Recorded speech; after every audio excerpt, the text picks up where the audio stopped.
Le bonheur d'être mère, elle l'a connu à 3 reprises. Ou 2. Difficile de faire les comptes. Comme vous le savez, quand Céline Dion a appris qu'elle était enceinte pour la 2e fois, elle a surtout appris que 2 enfants étaient en train de grandir dans son ventre en même temps. Maman de René Charles, qui a aujourd'hui 22 ans, l'artiste s'était lancée, avec son mari René Angélil, dans un parcours FIV, fécondation in vitro, qu'elle avait dû répéter à plusieurs reprises avant d'obtenir satisfaction. Je me sentais bien mais j'étais un peu nerveuse en octobre 2010, alors qu'elle accordait une interview filmée à Julie Snyder. Céline Dion apparaissait épanouie devant les caméras, dans une robe blanche immaculée, le ventre déjà bien rond. Nelson et Eddy sont d'ailleurs nés quelques jours plus tard. L'artiste évoquait alors ce moment incroyable où elle a appris que la FIV avait fonctionné. J'étais encore à New York, parce que c'était le 6e essai, expliquait-elle.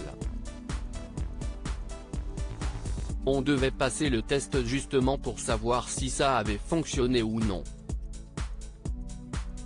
Et quand je suis arrivé ce jour-là, pour voir le docteur Rose Nowak, j'ai dit que je me sentais bien mais que j'étais un peu nerveuse.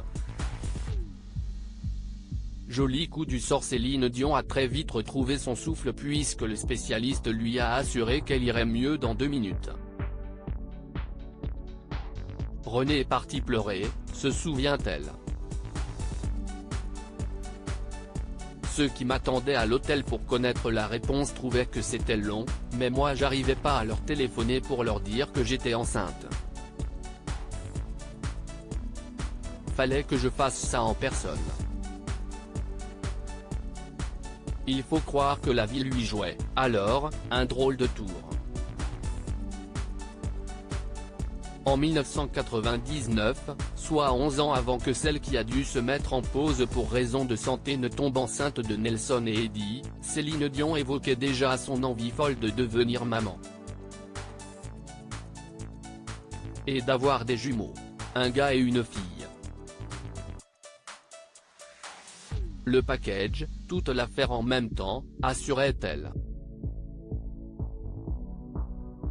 Si elle avait cette idée en tête, ce n'est pas pour rien. Issue d'une famille nombreuse, elle a des jumeaux dans sa fratrie, baptisés Paul et Pauline.